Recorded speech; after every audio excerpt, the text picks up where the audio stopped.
respuestas que tienen en la parte inferior. Nos indiquen sobre todo a qué panelistas van dirigidas.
Bueno, ahora sí vamos a dar comienzo a este ciclo de conferencias. Les damos la bienvenida a todos y les agradecemos que estén presentes. Como bien sabemos, este es un espacio de la SPE, de la Asociación de Ingenieros en Petróleo, y por eso vamos a invitar a nuestro presidente de la seccional Patagonia, el señor Ricardo Ferrante, a tomar la palabra y comentarnos acerca de la institución. Buenas tardes, Ricardo. Ahora sí, estaba muteado. Buenas tardes, muchas gracias por la presentación. Para mí es un honor y un orgullo estar en este momento habilitando esta conferencia sobre huella de carbono. Y también es un orgullo estar representando a la asociación, al SPE, el cual me toca presidir durante este año. Un año donde, por suerte, tenemos un grupo de gente y de compañeros de partida de primerísimo nivel que están haciendo cosas como esta, ¿no? La organización no es menor y eso a mí me llena de tranquilidad. Por un lado, sabemos claramente que estamos viviendo en un entorno que es una pandemia enorme que nos está castigando a todos, una crisis financiera que lleva a nuestras mayores asociaciones a nivel mundial, como la IPG, el SPE, a buscar alternativas para asociarse. Y en el interín nosotros tenemos la obligación de seguir andando y pensando en lo grande, pensando en que esto que estamos viendo ahora es lo que va a ayudar a que se formen nuestros profesionales mirando lo que realmente es el futuro, cuidar nuestro planeta. Y nuestra tecnología, la aplicación de todas ellas, hacen de que estemos preparados, que estudiemos, que nos formemos. Sigue siendo la lucha por el conocimiento y ahí es donde tenemos que estar en el primer lugar. Yo sé que el grupo de profesionales, de mujeres fundamentalmente, que están trabajando también tan arduamente en esto, están haciendo una tarea realmente muy profunda, muy importante para solventar y apoyar esta transformación. Trabajan en todos los ámbitos, tenemos que estar cuidando todos los ámbitos, tenemos que mirar a nuestros estudiantes porque tienen que formarse y tenemos que asegurarnos que van a ingresar a la industria con las habilidades que la industria necesita. ¿Cuáles son esas habilidades?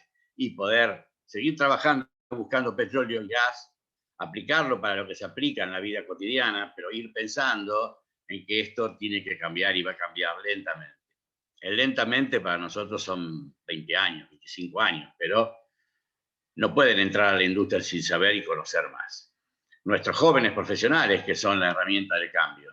Y acá todos ustedes, los que están acá, que al solamente estar sentados ahí muestran su interés por estos cambios que vamos a realizar y a tener dentro de la vida y en el mundo.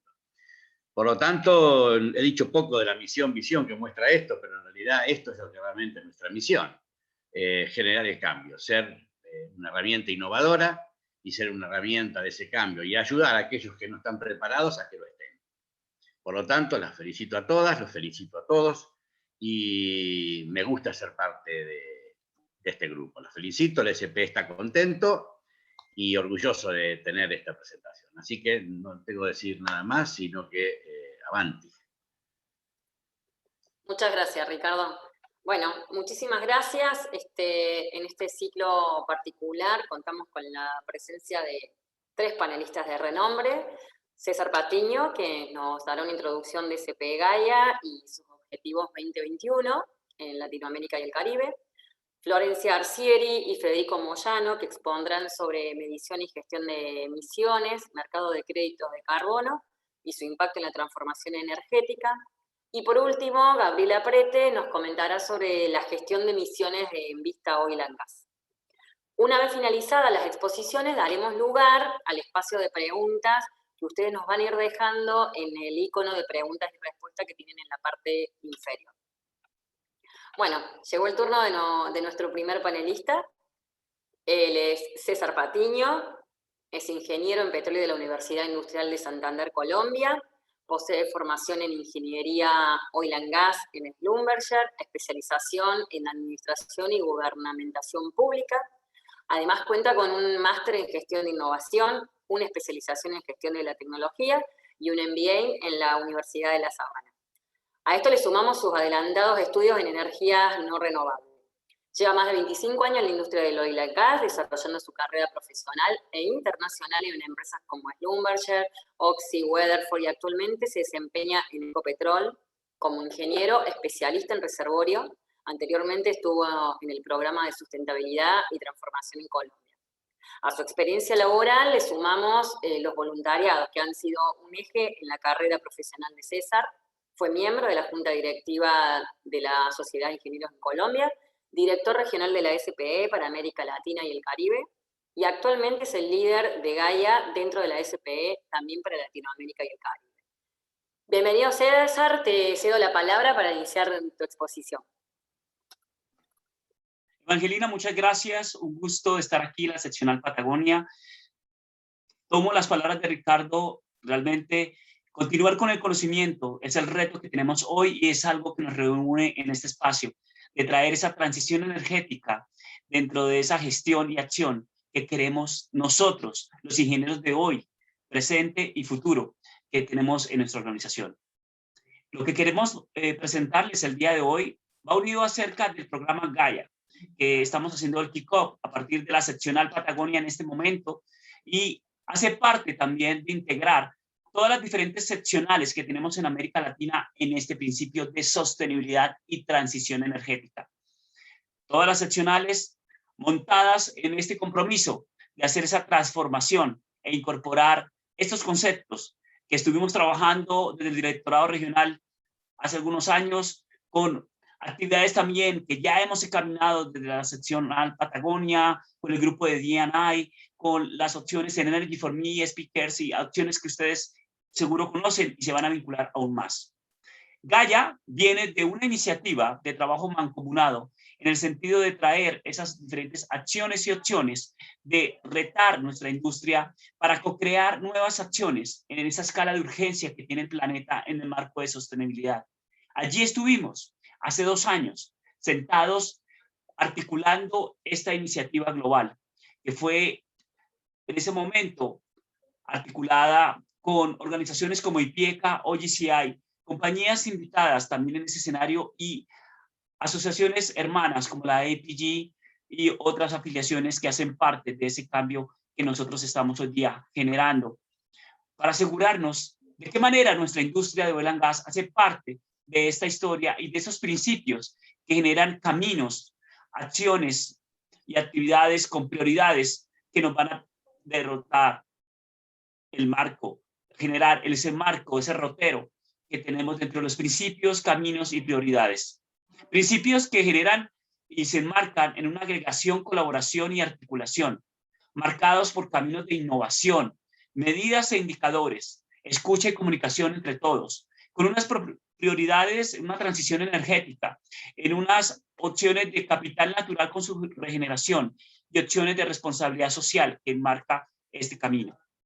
Un camino que va a permitir entonces, de esas prioridades, incorporar opciones, alternativas energéticas de incorporación en energías, en opciones de transición, con opciones de capital natural y regeneración, con alternativas de opciones de los objetivos de desarrollo sostenible enmarcados en los caminos y los principios de agregar esa calidad, esas acciones, esos conocimientos y articularnos todos en esos principios.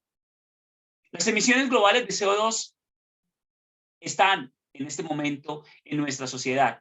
Una sociedad que ha generado unas emisiones que debemos controlar y tomar acciones alrededor del tema. Nuestra América Latina y el Caribe no es ajeno a ella. Opciones de eficiencia energética marcan esos cambios y esas tendencias que estamos hoy día desarrollando. Ya se están dando acciones, pero tenemos que multiplicarlas y replicarlas. Tenemos que actuar e integrar esas diásporas que se están dando en los diferentes sectores alrededor de eficiencia energética e integrarlas en una sola ruta en sostenibilidad. Sectores están incorporando diferentes acciones en eficiencia energética. Nuestro continente está marcado en ese cambio y en esa transición, en la búsqueda de esa energía. Lo estamos haciendo, pero tenemos que acelerarlo de acuerdo al compromiso que se está dando. Desde nuestra industria tenemos parte de esa evolución energética. Una evolución energética que asegura principios como el almacenamiento y secuestro de CO2 dentro de las predicciones que pudiéramos generar en América Latina. Y está ese camino y esas opciones que pudiéramos estar teniendo. De igual forma, la incorporación del hidrógeno como parte de esos recursos energéticos y alternativas dentro de la evolución hacen parte de esa opción. Una opción que genera intercambio sectorial, que genera opciones de trabajo conjuntos, que genera oportunidades de crecimiento, alternativas de conocimiento a incorporar a nuestros proyectos, a nuestras ingenierías, a nuestras leyes, a nuestro marco institucional, que debemos incorporar de estos recursos energéticos. Unos recursos energéticos del subsuelo, que además de hidrocarburos, tienen geotermia, tienen litio, tienen hidrógeno, que van a permitir esta mezcla de elementos, permitan balancear de qué manera vamos a generar esas acciones de desarrollo para mejorar el valor energético que pudiéramos tener del subsuelo. Pero también tenemos minerales, tenemos acciones que van a permitir incorporar a esa transición requerida, a esas energías y tecnologías que se van a incorporar en ese desarrollo. Nuestra mezcla y nuestra evolución, incorporando hidrocarburos, eficiencia energética, nuevos materiales, recursos del subsuelo, hacen parte de la transición. Pero debemos cuidar otra prioridad, que es nuestro capital natural y su regeneración. En nuestro continente tenemos la mayor biodiversidad que genera esas transicionales y esos espacios ecosistémicos que se dan tanto en bosques como en fauna.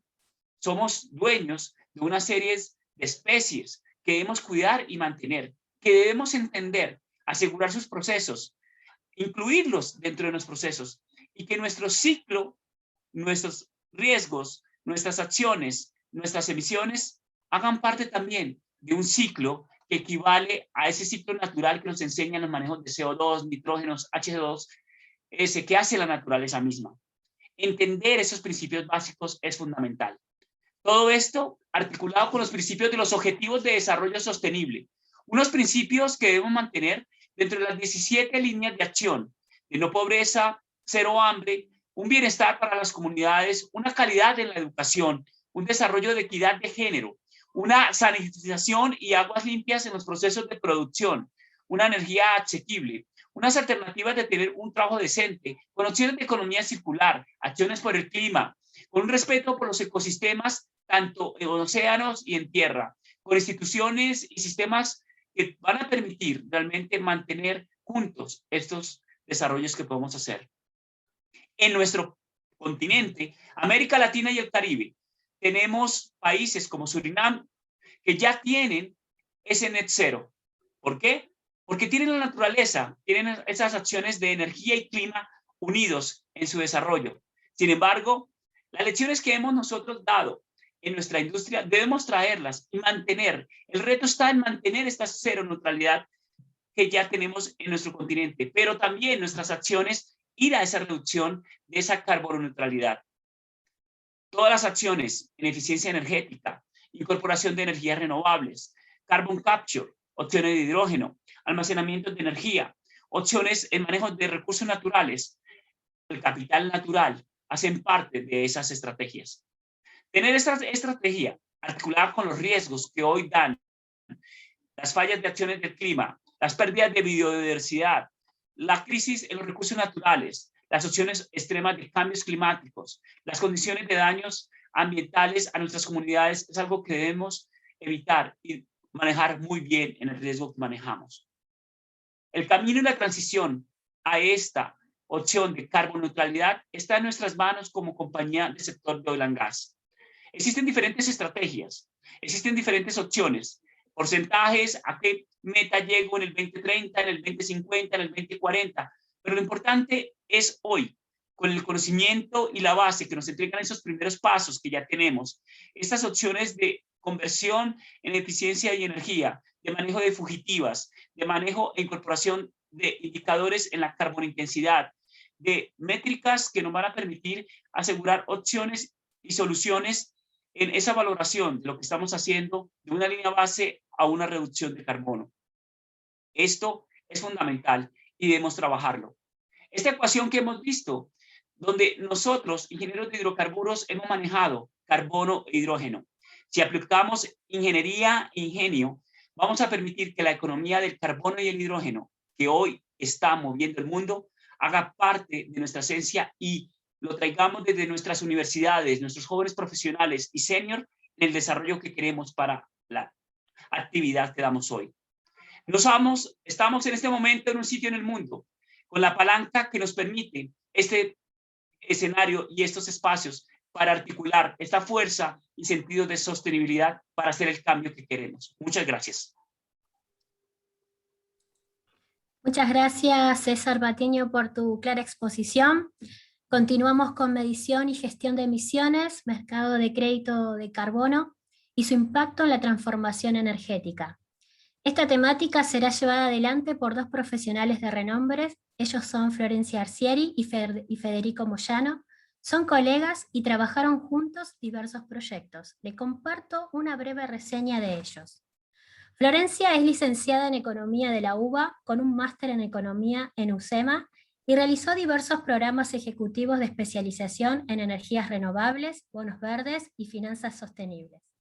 En 2017 cofundó CFB Energy, consultora especializada en el desarrollo, construcción y operación de proyectos renovables, y además estableció una alianza estratégica con EcoSecurities en representación del mercado de carbono local. En el último año lideró la certificación y emisión de bonos de carbono del primer parque solar en Argentina en un mercado voluntario de prestigio a nivel global, denominado Gold Standard. Adicionalmente es consultor VIP de la evaluación de proyectos de gestión integral de residuos sólidos urbanos. Desempeñó cargos gerenciales en Geneia, compañía líder actual de energías renovables, habiendo sido protagonista de la construcción y puesta en marcha de los primeros parques eólicos y solares de la Argentina y de la registración para la obtención de bonos de carbono bajo el Mecanismo de Desarrollo Limpio MDL de las Naciones Unidas. Federico Moyano es un ingeniero agrónomo de la UBA con un máster en Resource Management de la Universidad de Edimburgo. Trabajó como gerente de proyectos ambientales en el Programa de las Naciones Unidas para el Desarrollo PNUD, y en 2005 se mudó a Brasil para trabajar en EcoSecurities en la implementación de proyectos de mitigación del cambio climático. Regresó a la Argentina en 2008 para instalar y gerenciar la subsidiaria en el país. En 2011 cofundó Prosustentia, consultora dedicada al cambio climático y mercado de carbono, siendo su actual director. Desde 2012 colabora además con GMF Latinoamericana. En 2020 cofundó The Carbon Sink, una plataforma digital de medición y compensación de la huella de carbono. Como experiencia destacada, Federico coordinó el Plan de Acción de Cambio Climático de la Ciudad de Buenos Aires, financiado por C40. Además fue consultor de la FAO, Banco Mundial, PNUD, CAF y de ABINA. Fue profesor del módulo de bioenergía en la maestría de energías renovables de la UTN. Adelante, Federico. Muchas gracias, Gabriela. Un segundito, comparto pantalla.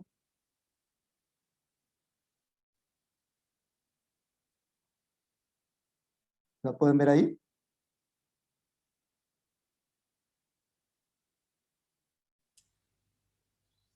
Sí, perfecto, se ve. Excelente. Bueno, muchas gracias. Un saludo a todos los participantes y a los organizadores por la invitación al evento. Como les comentaba Gabriela, vamos a hacer una presentación conjunta con Florencia.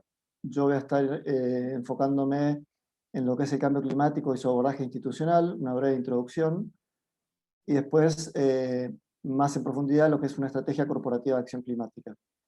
Y Florencia va a estar priorizando el tema de la transición energética hacia una matriz más limpia y sustentable. Sobre el cambio climático y su abordaje institucional. Cambio climático lo voy a hacer muy rápido porque entiendo que ya todo el mundo conoce de qué se trata el cambio climático. Está causado por los gases de efecto invernadero, que son básicamente los que están nombrados acá, el dióxido de carbono, el metano, el óxido nitroso. Su excesiva acumulación en los últimos años ha generado o ha producido ese cambio climático que hoy nos está afectando fuertemente, siendo uno de los principales problemas ambientales que enfrenta el planeta. Acá se puede ver en el gráfico de la derecha cómo se han incrementado esa acumulación de gases de efecto invernadero, sobre todo el CO2, y esto se dio principalmente por dos razones. Primero, por la quema de combustibles fósiles a partir de la revolución industrial, y en segundo lugar, por la deforestación, es decir, la eliminación de los sumideros que almacenaban ese carbono en la tierra. Entre los impactos negativos son aquellos conocidos como las sequías e inundaciones cada vez más frecuentes e intensas y prolongadas, variaciones en los sistemas climáticos, pérdida de los recursos naturales y biodiversidad, aumento de los niveles del mar. Bueno, todas son un poco las consecuencias e impactos que se han generado por este efecto del cambio climático. ¿Cuál fue la solución que encontró el mundo o el acuerdo global que llegó el mundo para tratar este tema tan relevante? En primer lugar fue el Protocolo de Kioto, que tuvo su periodo de compromiso, que ya se acabó y terminó en el año 2012. Y luego existió un acuerdo sucesorio que se llama el Acuerdo de París, en donde gran parte de los países del mundo, casi su totalidad, 195 países, se comprometieron a combatir el cambio climático e impulsar medidas que generen en el futuro un desarrollo bajo en emisiones. El objetivo principal es tener una economía mundial que esté restringida en carbono, y en donde todas las empresas, organizaciones, gobiernos deberán medir sus emisiones y de alguna manera compensarlas. A diferencia del Protocolo de Kioto, que establecía una meta numérica de reducción de emisiones, o sea que era un porcentaje sobre un cierto nivel, el Acuerdo de París establece un objetivo que es relacionado con el aumento de la temperatura, tomando ese punto como el punto crítico a partir del cual podría ser irreversible el efecto o el impacto del cambio climático. Ese aumento es de hasta 2 grados centígrados respecto a la temperatura que teníamos en la era preindustrial. Entonces, ese es el objetivo planteado, y a partir de eso, los países, a diferencia del Protocolo de Kioto, donde solamente se comprometían los países industrializados, en este caso todos los países del mundo se comprometen a contribuir con la lucha del cambio climático a través de la presentación de lo que se llaman las contribuciones nacionales determinadas. Estas contribuciones nacionales establece cada país cuál va a ser su objetivo de reducción de emisiones y cuáles van a ser sus acciones, sus programas para llevar adelante esas reducciones de emisiones. Ese compromiso tiene que ser renovado cada 5 años y cada vez que se renueva tiene que tener un nivel de ambición un poco mayor al previo. Y de esa forma todos contribuir a que cada vez más los objetivos de reducciones sean más importantes y más ambiciosos. Este Acuerdo de París ya entró en vigencia en el año 2020 y a partir de ahora los países se ven obligados a presentar estas contribuciones nacionales y evaluar su avance. ¿Por qué se habla de un 2 grados centígrados? Como les decía antes, es el valor que definió el panel de científicos climáticos de Naciones Unidas como el punto de inflexión a partir del cual la temperatura terrestre no debe superar ese nivel para no representar una interferencia peligrosa al sistema climático que en algunos casos puede ser irreversible. ¿Qué se logra o qué se propone con el Acuerdo de París? Se propone que todos los países reduzcan esas emisiones en un nivel tal que no superemos esa temperatura. Acá en el gráfico que pueden ver a la izquierda, tenemos una proyección hecha en las curvas de arriba de color violeta, una proyección hecha de cómo evolucionarían las emisiones en el planeta si no se hubiera, en los próximos años, hasta el 2100, si no se tomaran las medidas que se tomarían bajo el Acuerdo de París. Las curvas que están entre este rango de curvas en naranja, que está acá en la mitad del gráfico, son las proyecciones de reducciones de emisiones que se lograrían con todos los acuerdos comprometidos hasta ahora por el Acuerdo de París. Y la curva en azul es la que se necesitaría en realidad, el nivel de reducciones que se necesitaría para llegar a cumplir con el Acuerdo de París. Esto quiere decir que entre lo comprometido hasta hoy y lo que realmente se necesitaría para poder alcanzar ese objetivo de 2 grados centígrados, hay todavía una brecha importante de unos 30.000 millones de toneladas de CO2 equivalente. Es decir, hoy, con todo lo que se ha hecho y con todo lo que se ha comprometido en París, todavía estamos lejos de poder alcanzar ese objetivo. Es ahí donde tiene que trabajar el mundo en seguir profundizando ese nivel de compromiso. A nivel nacional, Argentina presentó su contribución nacional donde establece su objetivo. Inicialmente se había comprometido a reducir un 18% de las emisiones respecto a una línea de base que se había establecido en base a estudios, y eso de forma incondicional y de forma condicional. Esto es un condicionamiento a poder recibir financiamiento de parte del mundo desarrollado. Ese porcentaje lo podría reducir hasta un 37%, como indica acá el gráfico a la izquierda. En una nueva presentación que hizo el gobierno, este objetivo se cambió y en vez de ser una meta proporcional a una proyección, directamente se estableció como objetivo para el año 2030, no superar las 359 millones de toneladas de dióxido de carbono. Entonces, ese objetivo es todavía un poco más ambicioso de lo que se había planteado originalmente y por lo tanto está encaminado dentro de lo que propone el Acuerdo de París de ir aumentando las ambiciones. ¿Cuáles son los mecanismos que propone Argentina para poder alcanzar su objetivo? A través de dos tipos de mecanismos. Uno, los planes sectoriales, y otro, el impuesto al carbono, que ya está operativo.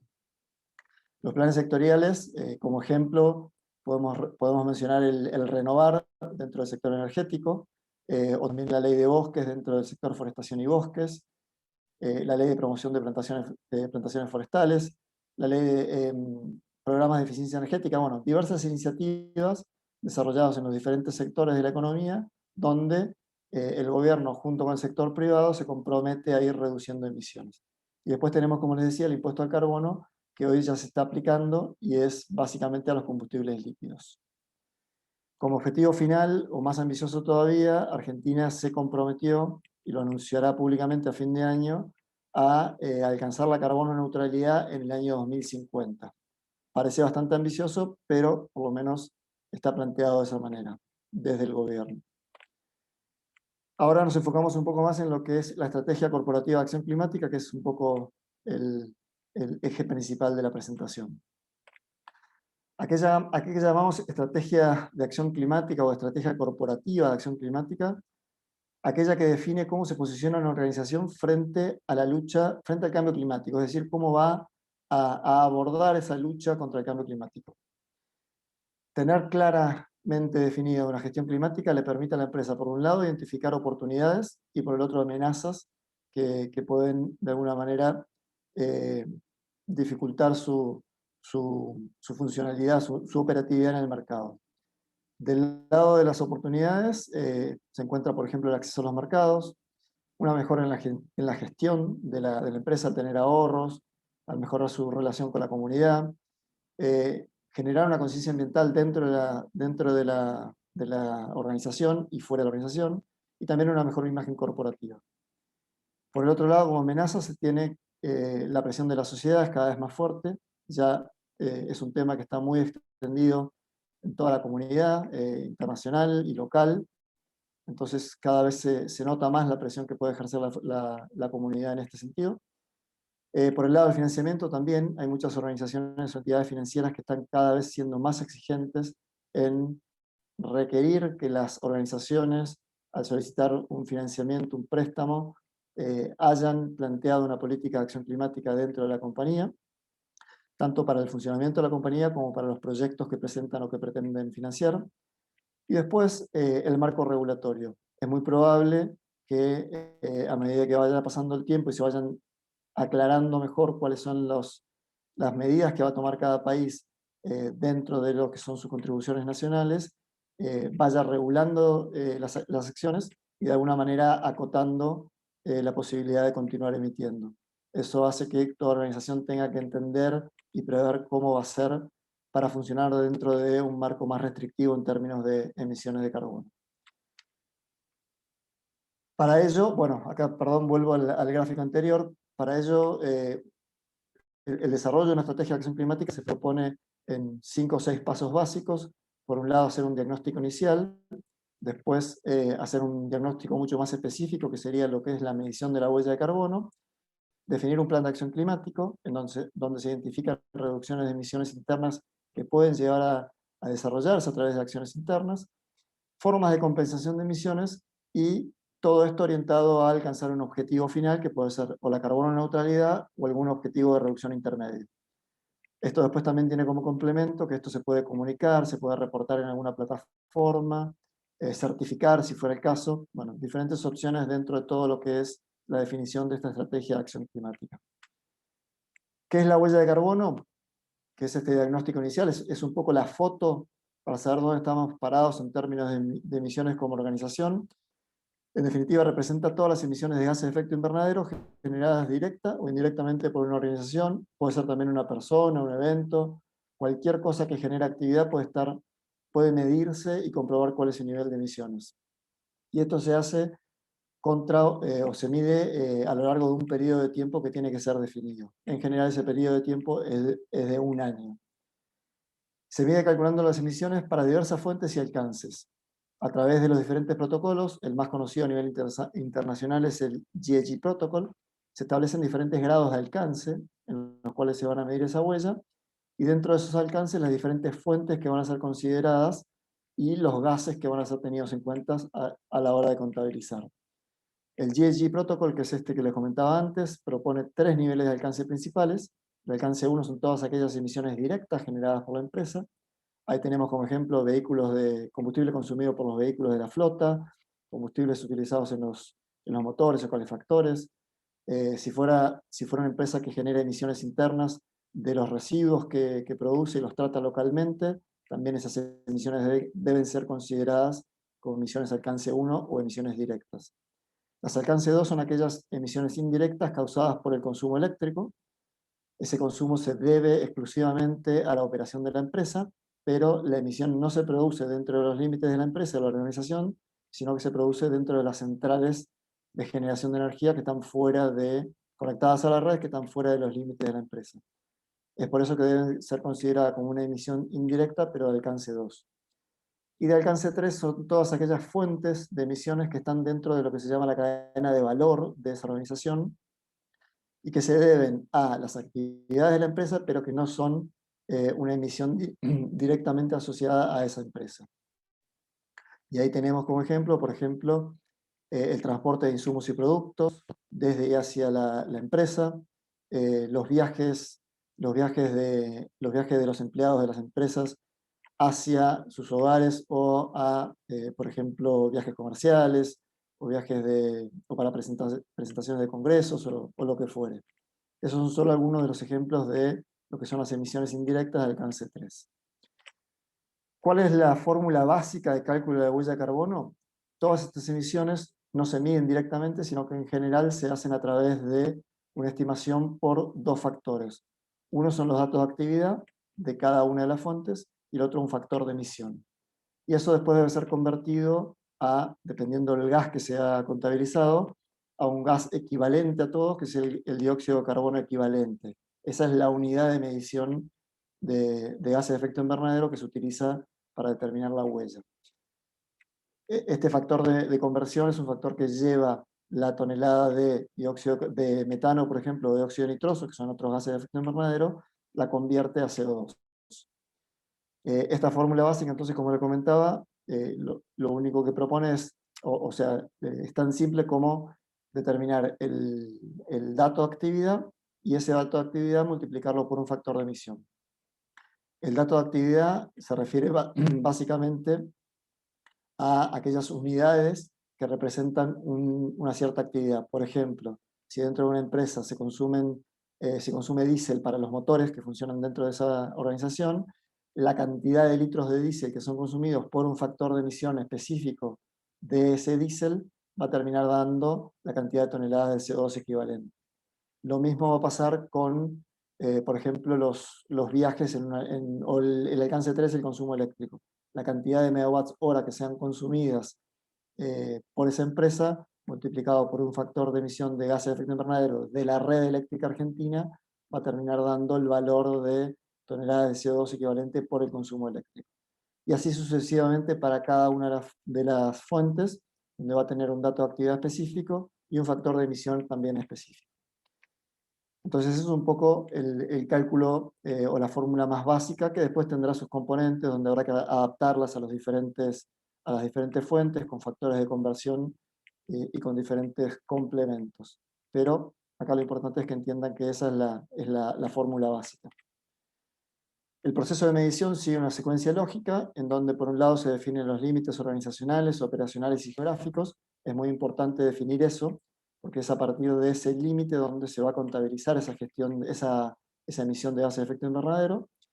Después se establecen los alcances y el año de base. Los alcances es un poco lo que les comentaba antes. Cada empresa, cada organización decidirá hasta qué punto dentro de su cadena de valor quiere llegar en la medición. Puede ser muy abarcativa o no tanto, puede ser un poco más restringida. Cuanto más amplio, cuanto más lejos se va de su cadena de valor, más complejo y más costoso hacerlo, porque muchas de las informaciones y de los datos no los controla la empresa y tiene que conseguirlos. Una vez que se establece eso, se selecciona la metodología de cálculo y todos los factores de emisión que van a ser utilizados, se recolecta la información, esto es básicamente conseguir la información de los datos de actividad, se hace el calculador, o sea, se determina las fórmulas que van a ser utilizadas, se realiza el cálculo y finalmente se elabora un informe en donde se detalla todos los cálculos y todas las fuentes que fueron contabilizadas y se describe perfectamente dentro de cada componente, cada sector, área de la empresa, dónde es que se generan los diferentes niveles de emisión. Una vez que se tiene definido este diagnóstico específico y puntual de la empresa, esta foto, como comentábamos antes, de dónde se está parado en términos de emisiones, y ya dentro de la política de acción climática o la estrategia de acción climática se definió un objetivo final, que puede o no ser la carbono neutralidad, hay que establecer un plan de acción climática para ver cómo es que hacemos que esas emisiones que pueden estar proyectadas acá, como se ve en el gráfico de la derecha, pueden ser crecientes, terminen a la larga disminuyendo, reduciéndose y alcanzando la neutralidad de carbono en el año que se haya fijado como objetivo. Entonces, la función de este plan de acción es lograr que se vaya despegando esta curva de emisiones de la que ocurriría si no se hiciera un plan de acción o una estrategia de acción climática. Y acá las alternativas son tres. Por un lado, reducción de emisiones internas, ahora vamos a ver cada una de ellas. Por el otro, la inversión o la compensación a través de proyectos de mitigación, que se pueden realizar fuera o dentro del límite de la empresa. Y por último, la compensación con créditos de carbono. Estas son un poco las tres herramientas que tiene una organización para poder actuar y hacer que esa curva baje tendiendo a cero.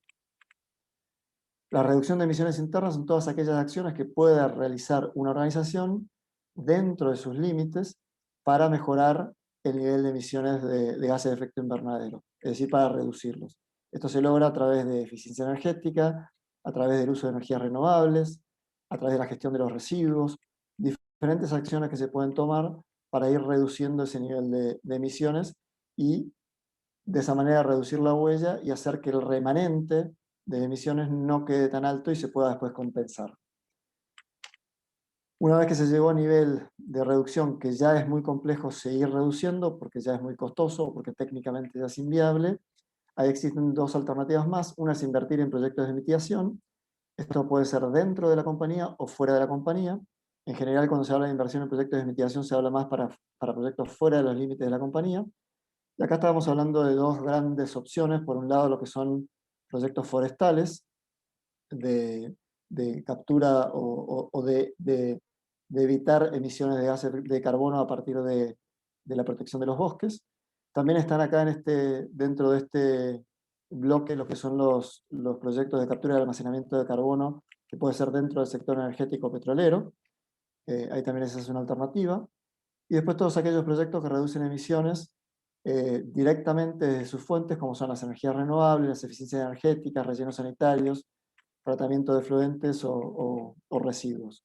Ahí cualquier inversión que se haga dentro de este tipo de proyectos, estos proyectos pueden reducir emisiones que pueden ser o no certificables y utilizadas por la compañía, tomadas a cuenta para reducir su propia huella de carbono. Y por último, si se decidiera no invertir en un proyecto de reducción de emisiones, sino simplemente compensarlas con crédito de carbono, bueno, acá están las diferentes opciones, que puede ser a través de reducciones de emisiones certificadas o de colaboración en proyectos donde se miden esas reducciones de emisiones, pero no necesariamente se certifican. Lo más común de todo es recurrir a las emisiones certificadas, que son básicamente los créditos de carbono. Y acá tenemos diferentes opciones que están reguladas por el mercado, o sea que están dentro de un mercado regulado, y otras que están fuera del mercado regulado, que se llaman del mercado voluntario, con diferentes estándares para cada uno. Los más reconocidos a nivel internacional tenemos el MDL de Naciones Unidas, el BCS del estándar Verra y el Gold Standard. Esos son los tres estándares más reconocidos a nivel internacional que certifican reducciones de emisiones, que pueden ser compradas por empresas que se han planteado un objetivo de reducción de emisiones y que quieren llegar a un cierto nivel a una cierta meta de reducción. Y para finalizar y darle paso a la presentación de Florencia, un comentario final sobre las tendencias del mercado de carbono. En este momento, si bien el Acuerdo de París ya tiene todas las grandes definiciones políticas e institucionales ya acordadas entre los países, falta todavía definir cómo es que los países del mundo van a intercambiar esas reducciones de emisiones que se generan entre los diferentes países y se van a poder comercializar o no. Eso está contemplado en el artículo 6 y es algo que se viene discutiendo y tiene como plazo de discusión en la próxima conferencia de las partes que se va a hacer a fin de año en Escocia. Ahí se va a dar, con esa definición se va a dar una señal mucho más clara al mercado de hacia dónde va a ir la demanda en función de lo que se defina en esa conferencia. Desde el punto de vista voluntario de los diferentes sectores de la economía, hay una iniciativa que se llama CORSIA, de la aviación internacional, en donde ya estableció de forma voluntaria que todas las compañías aeronáuticas, todas las grandes compañías aéreas, se han propuesto un objetivo de reducción que podría generar una demanda de acá hasta el 2035 de entre 2.000 y 2.500 millones de toneladas. Esto es a partir de la compra de créditos de carbono por parte de las compañías aéreas internacionales. Sobre todo las más grandes están todas incluidas dentro de este esquema. Entonces ahí se está dando ya desde el sector voluntario del mercado de carbono voluntario una señal bastante clara de que se va a generar una demanda concreta de estos créditos de carbono.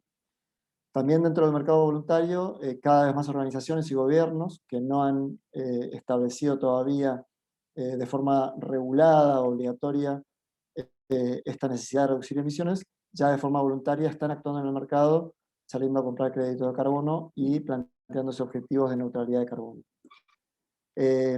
Como les decía antes, también otros sectores como el de la aviación, el sector energético, el petrolero, el sector cementero, todos aquellos sectores que generan grandes niveles de emisión, inclusive los que no generan grandes niveles de emisión, como por ejemplo las informáticas, las farmacéuticas y otras empresas, pero con alto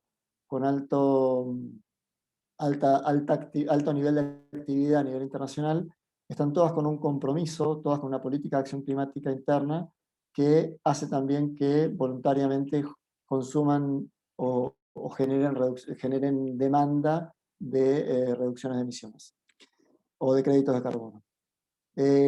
Por último, comentar que en los últimos meses el foco de la demanda se orientó también mucho más fuerte, así como durante todo el periodo de Kioto se orientó muchísimo a lo que eran las energías renovables. En los últimos meses esa demanda se enfocó bastante más en lo que son los proyectos llamados NCS, los Natural Climate Solutions, que básicamente son los proyectos forestales y de manejo de los recursos naturales. Ahí hoy está enfocada una parte importante de la demanda, pero no quiere decir que el resto de los proyectos generadores de crédito de carbono tampoco pueda tener éxito en comercializar esos créditos de carbono.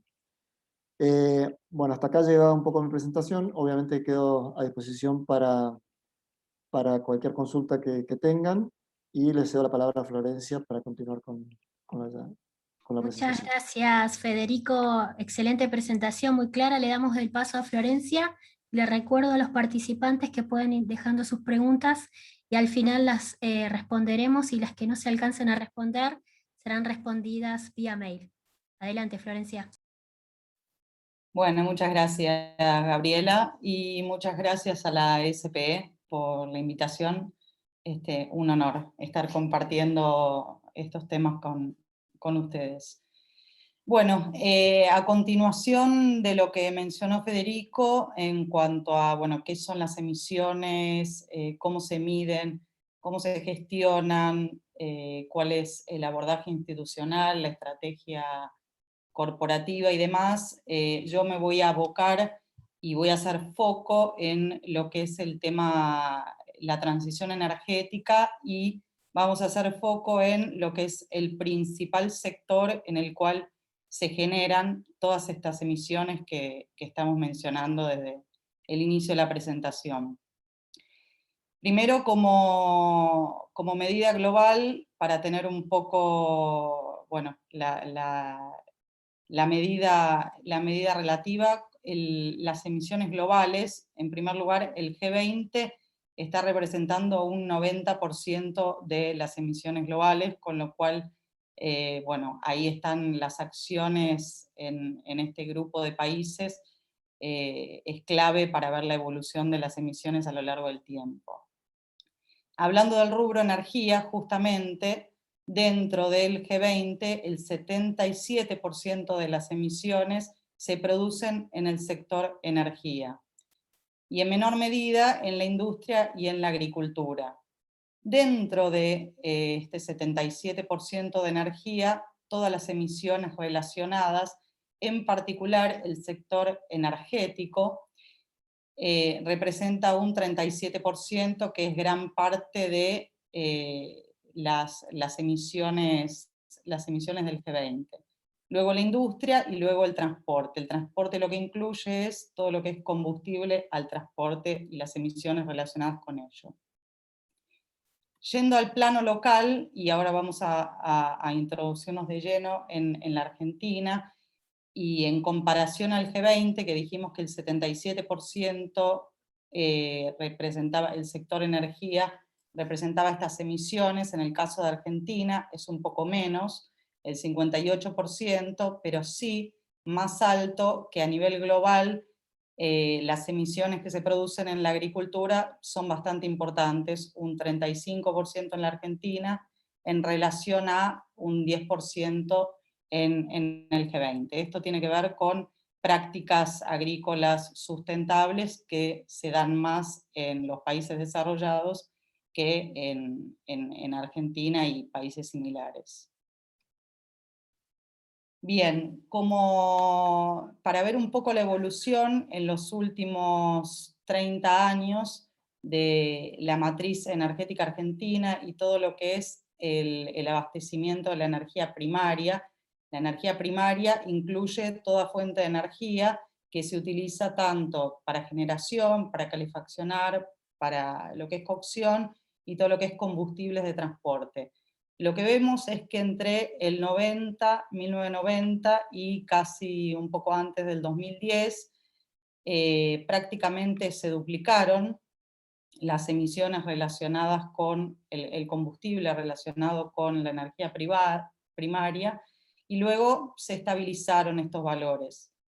En el total, tanto el gas natural, en primer lugar, es el de mayor incidencia en los combustibles, y en segundo lugar el petróleo, conjuntamente representan un 85-86% del total de la energía primaria, con lo cual, como primera medida, observamos que tenemos casi, bueno, más del 85% en lo que es combustibles fósiles, y el resto en combustibles bajos en carbono, que tengan que ver con energía nuclear, renovables, hidráulicas, pequeñas hidráulicas, y otro tipo de combustibles, como ser biomasa.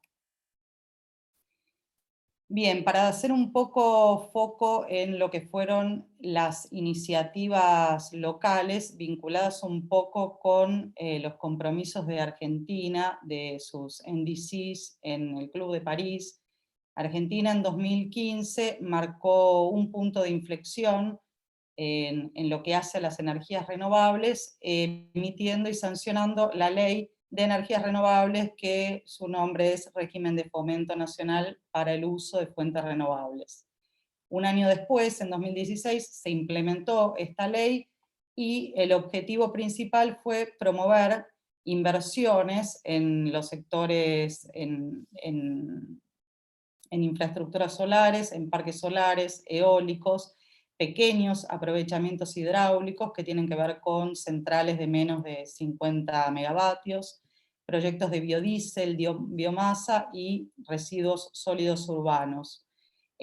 Bueno, la ley contempla todo un marco de desarrollo para estos proyectos e incluye lo que es beneficios fiscales, como para darle un beneficio adicional a estas inversiones y poder atraerlas.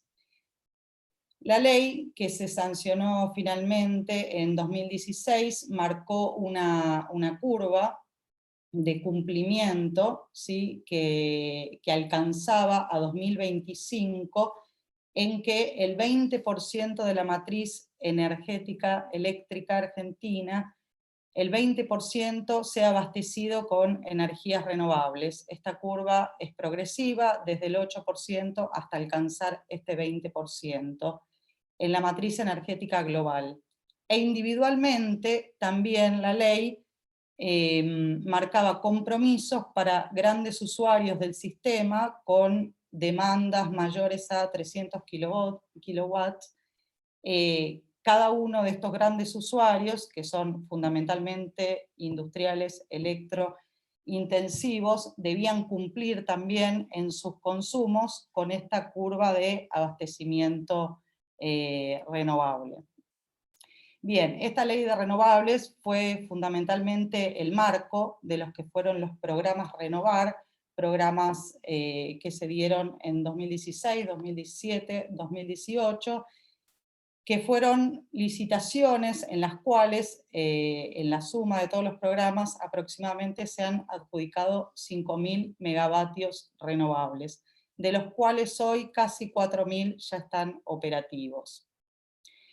Por otro lado, de estos programas Renovar, que eran, bueno, inversiones privadas y PPAs con CAMESA, con la Secretaría de Energía, con el Estado, luego esto dio lugar al marco entre las operaciones de venta y energía entre privados, que fue la resolución 281, llamado marcado a término, y en la sigla del sector, el MATER. Esto habilitó los contratos entre privados.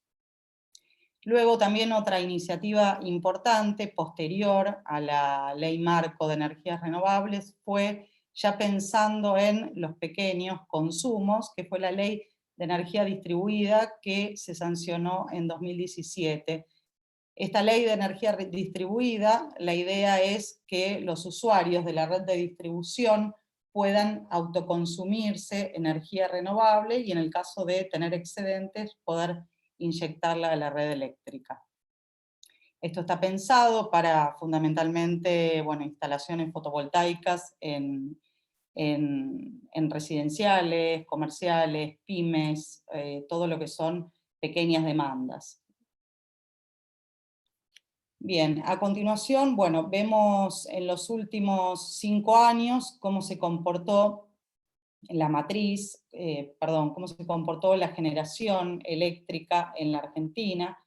En los últimos años lo que vemos es, y en línea con el no crecimiento de la actividad económica, la demanda de electricidad permaneció prácticamente estable, de 135.000 gigavatios hora, hoy en 2020, pese al contexto y a la situación, bueno, de pandemia, más o menos se ubicó en los mismos valores, con lo cual la generación y en consecuencia la demanda permaneció estable en este tiempo. ¿Qué pasó en ese interín? Por más que la demanda permaneció estable, la generación renovable sí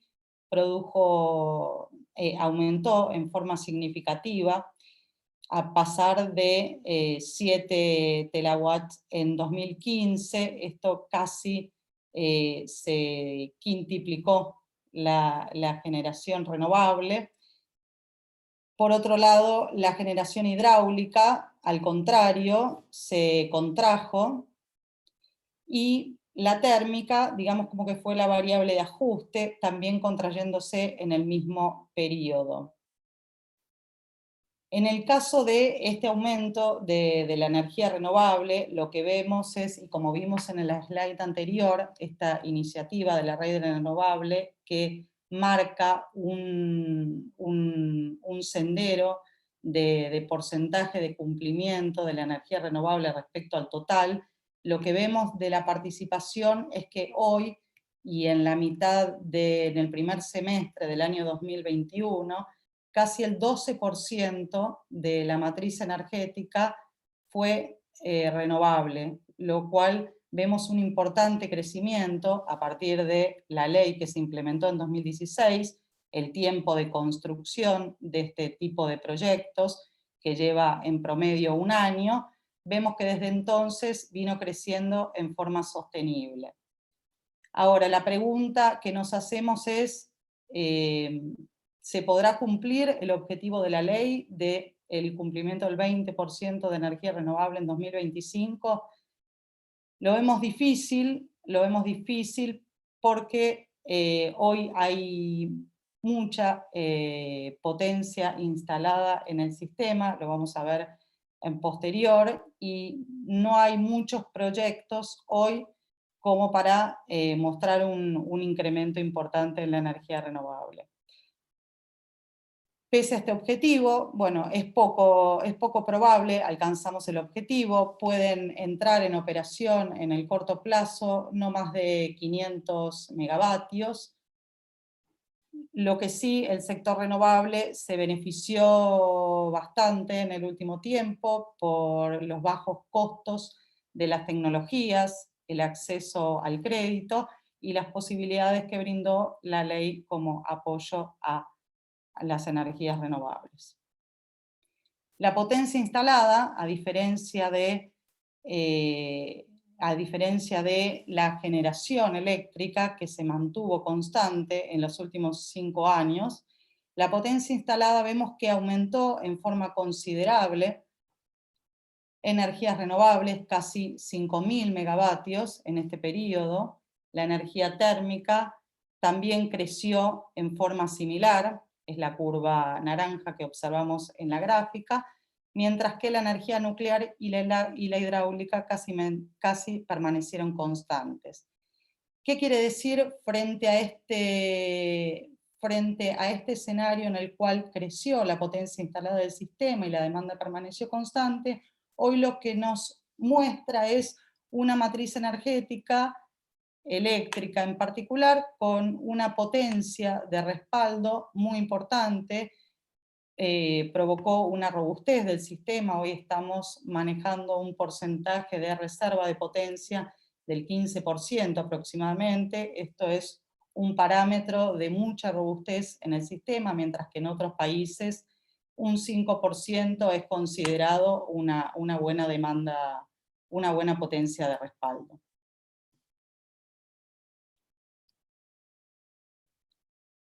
Bien, en lo que hace al consumo de combustible para la generación en los últimos 15 años, lo que hace a la generación de combustibles, lo que vemos es un fuerte incremento de los combustibles líquidos, particularmente el gasoil y el fuel oil, tiempo atrás, y hoy por hoy, en los últimos años, lo que vemos es un gran decrecimiento de lo que es el consumo de combustibles para la generación eléctrica, sobre todo los combustibles líquidos, y sí vemos un aumento de la participación del gas natural para la generación eléctrica. La sustitución de gas natural en detrimento de los combustibles líquidos tienen diversos efectos positivos. Por un lado, emite menos emisiones, tenemos menos emisiones generadas por la generación con gas natural, a diferencia de los combustibles líquidos. Por otro lado, nos provoca un ahorro fiscal.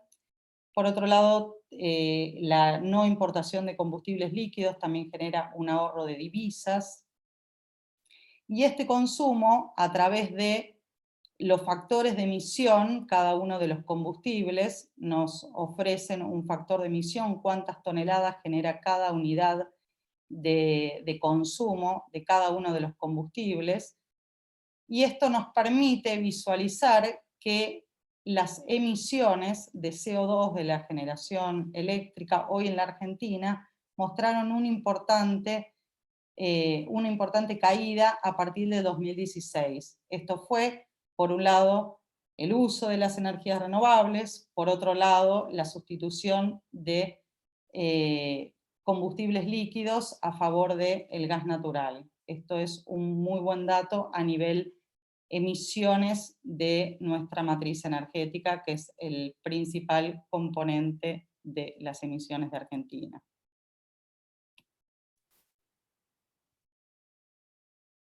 El consumo de combustible, traducido en este factor de emisión que mencionamos, nos lleva a una medida unitaria que se utiliza mucho como herramienta para marcar una línea base, ¿sí? Cuando yo tengo un proyecto de generación limpia, como por ejemplo un proyecto solar, un proyecto eólico, lo que veo es cuánto reduce mi proyecto en relación a cuál es el factor de emisión de la red argentina. Por los motivos mencionados anteriormente, vemos que a partir del 2016, y veníamos teniendo muy constante este factor de emisión, vemos una importante reducción, más del 20%. Esto es una muy buena noticia a nivel compromisos a nivel global de la Argentina y los acuerdos de los NDC en el Club de París. Bien, perdón, Florencia, tenemos que cerrar.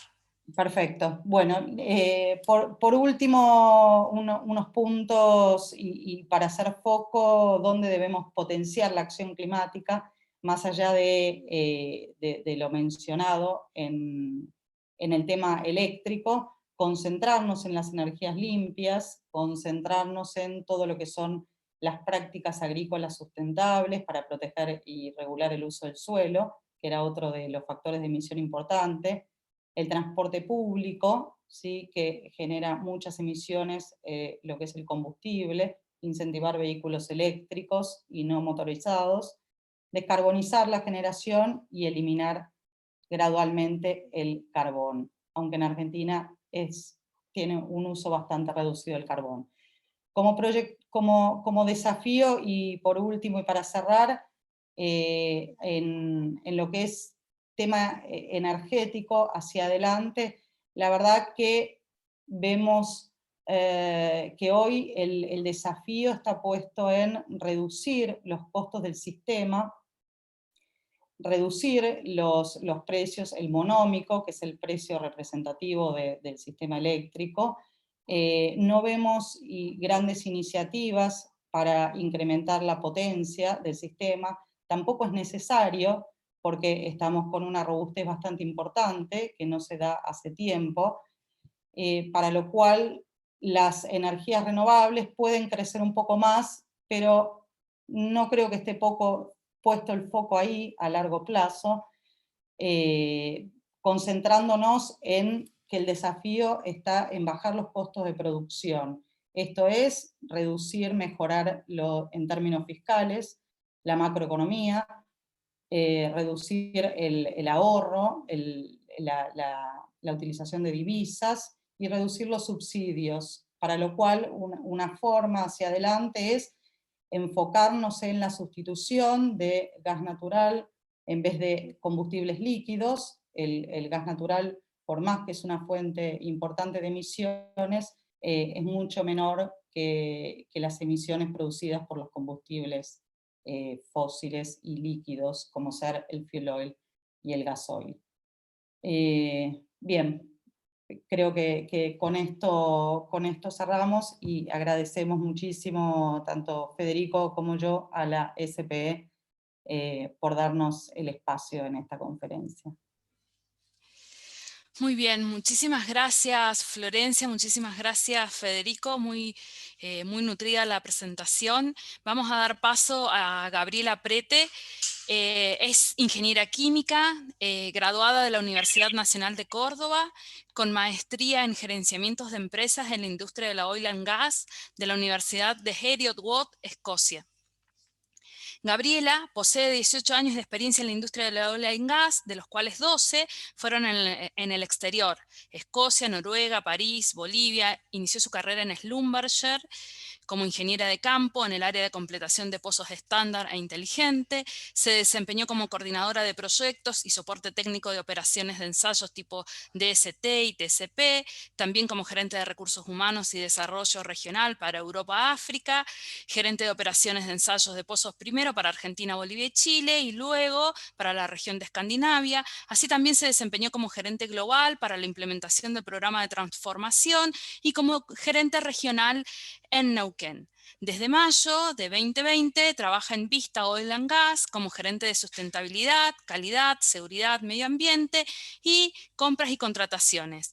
Aprovecho la oportunidad para desearte un feliz día por el Día de la Mujer Ingeniera, a vos y a todas las colegas que están presentes. Por favor, Gabriela, podés comenzar. Gracias.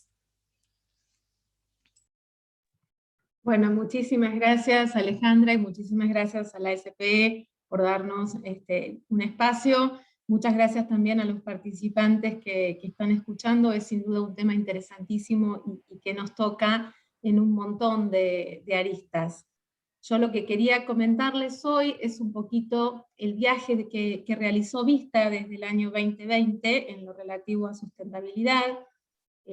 Muchos de ustedes probablemente conozcan que la empresa es una empresa muy nueva, es una empresa que se fundó en el 2018, adquirió activos que estaban operados por otras operadoras, que fueron los que les dieron la habilidad de ingresar a la industria petrolera en Argentina, y después inició desde cero el desarrollo de nuestro activo no convencional, que es Bajada del Palo Oeste.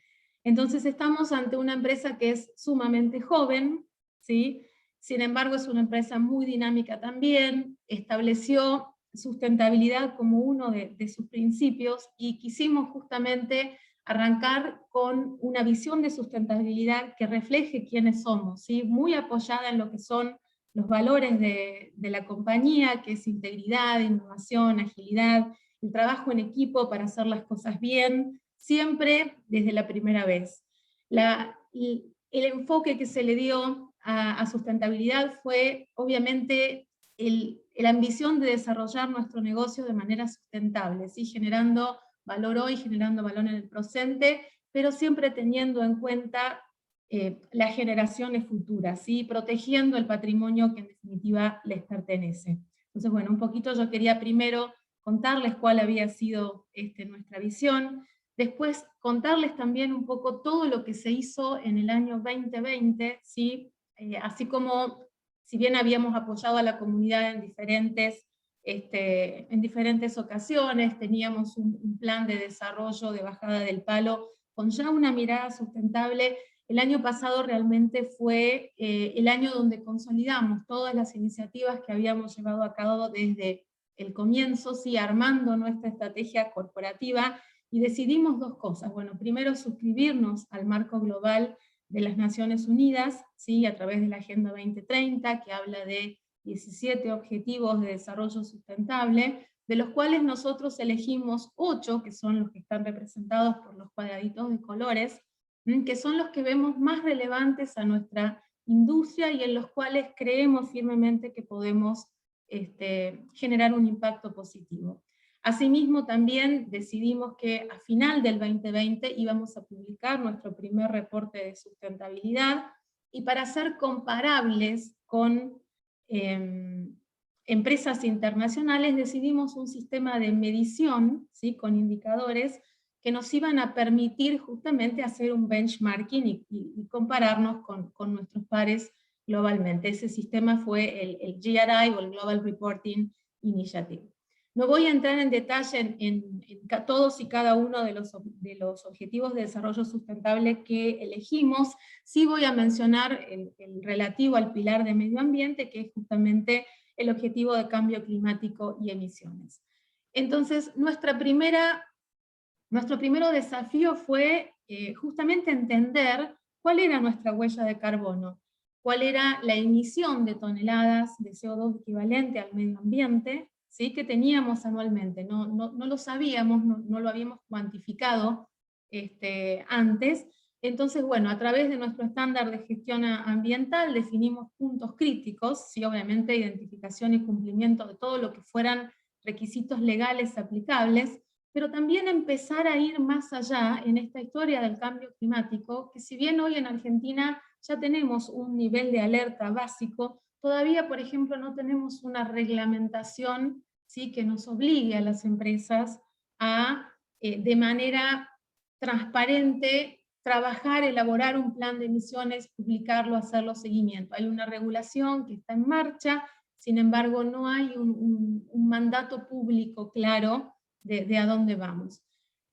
Sin embargo, como vimos, como comentó un poco César al comienzo de la presentación, más y más la presión de los diferentes grupos, ¿sí? De interés es tremenda, se incrementó en los últimos años y va a seguir incrementándose en los próximos, sea las comunidades, sean nuestros pares, sean nuestros colaboradores, ¿sí? Las futuras generaciones que están ingresando al mercado laboral, ya quieren trabajar para una compañía que tenga sustentabilidad y cambio climático impreso, si quieren, o como parte del ADN. Entonces, bueno, nosotros cediendo, obviamente no, pero embarcándonos en ese viaje, decidimos primero, antes de poder gestionar emisiones de gases de efecto invernadero, conocer realmente cuál era nuestra huella de carbono, y determinamos de esa manera una estrategia corporativa que se dividió en dos fases. La primera fase fue la fase 1, en la que realizamos el año pasado, que fue justamente determinar nuestra línea base, nuestra línea de referencia de emisiones, para año a año, ¿sí? Poder monitorear y asimismo también setear objetivos corporativos. Eso pasó en el año 2020, la fase 2 que comenzó este año justamente es la continuación de esa fase, ¿sí? El plan de medición, de qué manera vamos a informar, de qué manera vamos a reportar, el monitoreo de esas emisiones, y finalmente les voy a contar un poquito más adelante cuál van a ser los objetivos muy, muy puntuales, los compromisos que tomó la compañía este año. Entonces, arrancando con la fase 1, en un contexto súper problemático el año pasado, porque justamente nos tocó en el medio de la pandemia, donde apenas estábamos pudiendo mantener producción, con un diagrama muy limitado de personal en el campo, una producción que no sabíamos qué tan continua iba a ser por motivos de público conocimiento en contexto coronavirus. Entonces dijimos, bueno, elijamos el 2019 como nuestra línea base de referencia, que era un año donde sabíamos que nuestra producción había sido creciente, continua, y después, con ese año de referencia, vamos a ir puliendo el método. Nos tocó en principio hacer un análisis teórico, ¿sí? Justamente por la imposibilidad de ir al campo a medir, y también la falta de tecnología aplicada que teníamos en ese momento. Eran los primeros pasos de vista. Entonces, bueno, el año pasado lo que hicimos justamente fue, de la mano de una consultora, hicimos una recopilación de todos los datos, ¿sí? Del 2019 y también del 2020, se generó lo que es el inventario de emisiones de la compañía, donde se vieron los diferentes procesos que son los que emiten. Establecimos esa línea base de manera teórica, de acuerdo al protocolo GHG, que mencionó Federico, pero al mismo tiempo lo que hicimos fue trabajar codo a codo con la gente de procesos, con la gente de ingeniería, para justamente poder que ese inventario teórico fuera lo más representativo posible de nuestras operaciones, poniendo cuando se podían valores de las cromatografías, poniendo realmente los detalles técnicos, las hojas técnicas de los equipamientos que usamos actualmente, para que no fuera un ejercicio teórico estándar, digamos, de acuerdo a un protocolo, sino que tuviera muy afinado las características de la operación nuestra.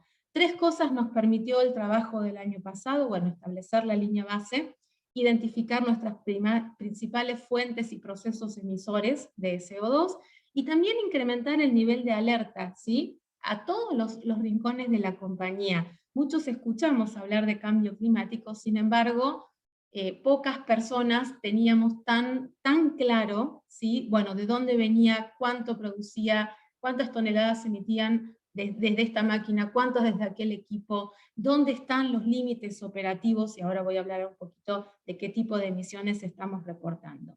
Entonces, con eso finalizamos el año 2020, ¿sí?, con dos inventarios realizados: el año 2019, que repito es nuestra línea base, y el año 2020. Son los números que les estoy compartiendo en este momento.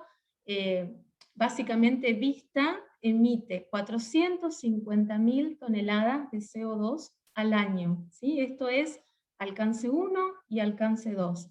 Recordemos que alcance 1 son emisiones directas, íntimamente relacionadas con los procesos de la compañía. Las emisiones de alcance 2 son las relacionadas con el consumo energético, consumo eléctrico, y las del alcance 3 nosotros todavía no las estamos teniendo en cuenta, justamente porque empezamos hace muy poquito, y queremos primero tener bien definidas cuáles son alcance 1 y alcance 2, poder reducir esas emisiones, que son las que están directamente bajo nuestro control, y luego ampliar al alcance 3, que como explicaban antes, es justamente el resto de la cadena de valor, que puede ser muy pequeñita, pero a medida que ese círculo de influencia se expande, la cadena de valor se hace cada vez más grande, y las emisiones también. Entonces, bueno, el 77% más o menos en ambos años de nuestras emisiones alcance 1, las directas, el 77% de la huella corresponde a las emisiones de alcance 1.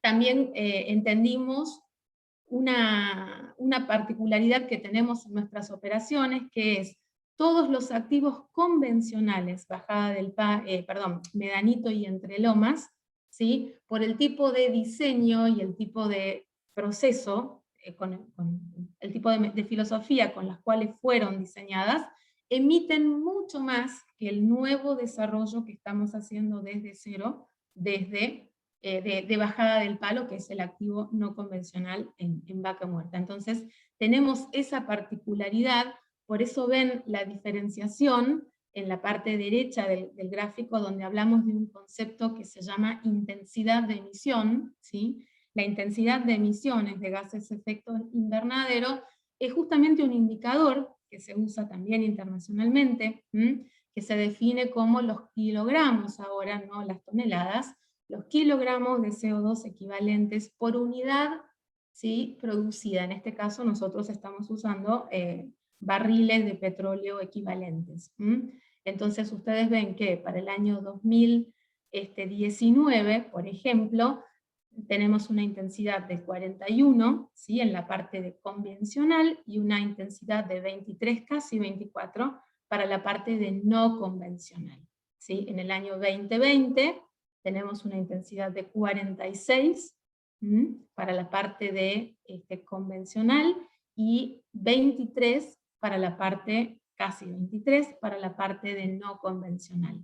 El incremento de la intensidad en convencional en el año 2020 se debe prácticamente a que hubo menos cantidad de producción. Recuerden que este es un indicador que está normalizado por unidad de producción, entonces el denominador, ¿sí?, se hace más chico, mucho más considerablemente que el numerador, por lo cual ese número se agranda. Bien, ¿qué nos permitieron estos dos inventarios? Un poquito lo que les comentaba es, bueno, entrar en la fase 2, ¿sí?, que empezó este año, donde nosotros, de la misma manera que entendimos la diferenciación en el número de emisión en convencional y no convencional, también entendimos de dónde venía, cuáles eran nuestras principales fuentes emisoras. Y bueno, identificamos algunas, ¿sí?, que por sí solas representan un gran porcentaje. Combustión estacionaria, todo lo que sea la combustión de los equipos, ¿sí?, que tenemos, las emisiones provenientes de los procesos. Acá hay en particular dos puntos que son gases de venteo provenientes de tanques de almacenamiento, y también, por ejemplo, lo que proviene de las torres de deshidratación, o las glicoleras, ¿sí?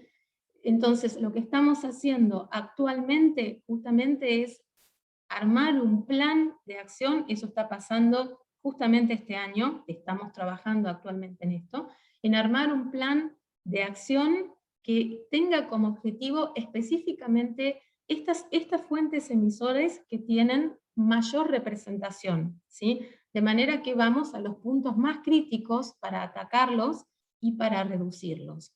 En reglas generales, bueno, les comenté lo de capturar gases de venteo, ¿sí?, provenientes de tanques de almacenamiento, la optimización de los procesos de la deshidratación de glicol. También queremos reducir la quema de gas y la pasada del gas por antorcha. Esto está muy relacionado también con una disciplina operativa que queremos establecer.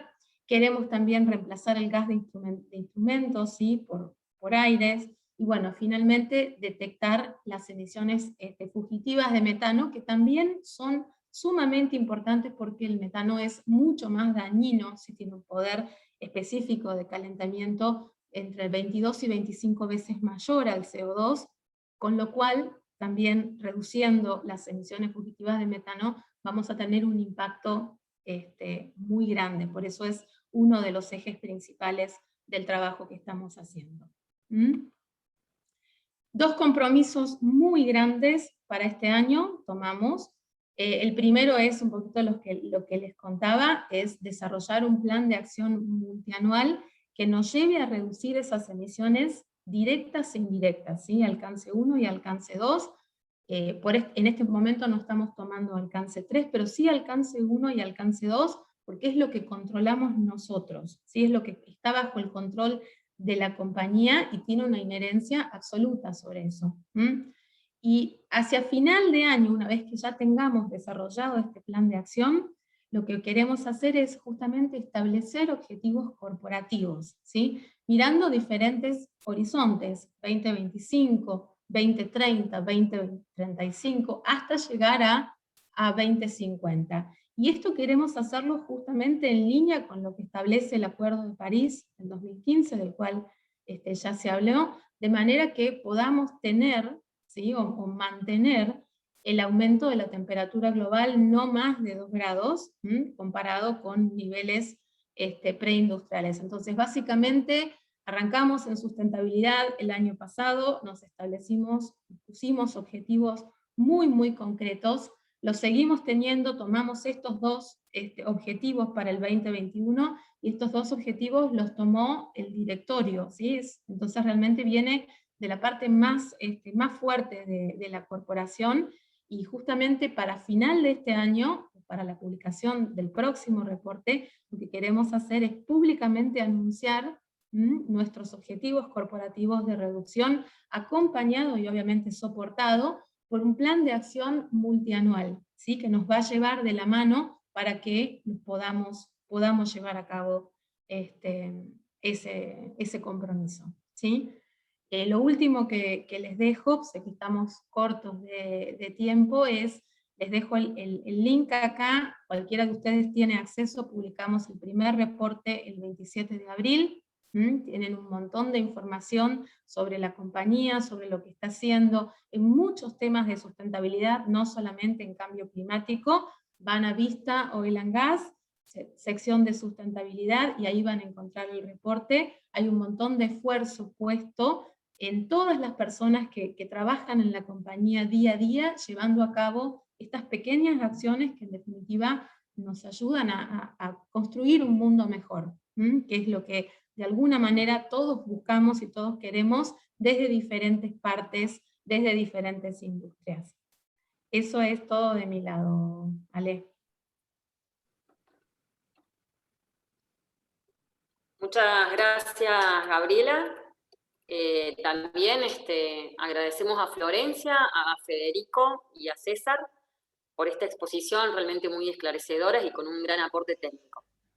Antes de avanzar con las preguntas, queremos recordarles cuáles son nuestras redes, donde pueden contactarse con nosotros, seguirnos y anotarse para los próximos eventos. Incluso esta conferencia se publicará en nuestro canal de YouTube, que es D&I Patagonia. Esta plataforma nos permite reproducir en diferentes idiomas, así que les dejamos nuestras redes. Además, les pedimos por favor que colaboren ayudándonos con su feedback, su aporte, y respondan una breve encuesta que tienen el código QR en pantalla, y les dejamos el link por el chat. Así nos ayudan a mejorar estos espacios y los que vienen, ¿no? Bueno, ahora sí, iniciamos con las preguntas que nos han dejado a nuestros panelistas en el icono de preguntas y respuestas. Perfecto, arrancamos si querés, Evan, con las de Federico, vamos por orden, o alguien en el chat al menos no figura ninguna para César. Sí, arranquemos así y Dale. las que surgen. Perfecto.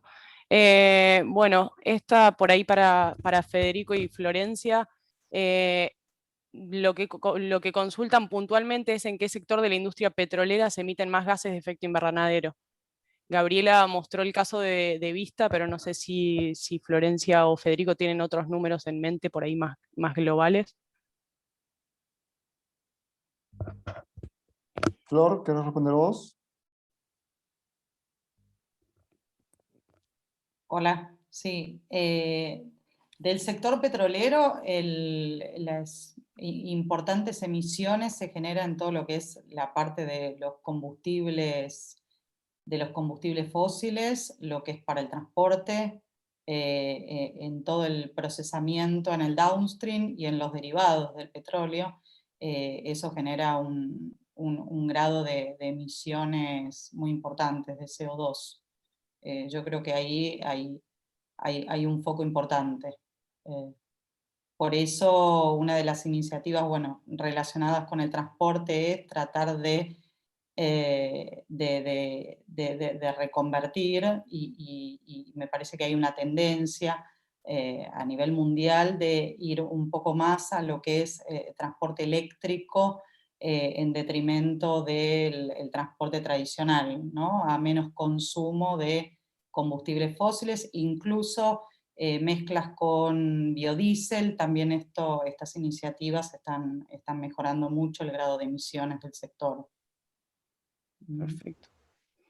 Después otra consulta, cuando Federico mostró la fórmula de huella de carbono y cómo calcular el equivalente en CO2, Preguntan cuáles son los factores de emisión según cada actividad para poder sacar la cuenta.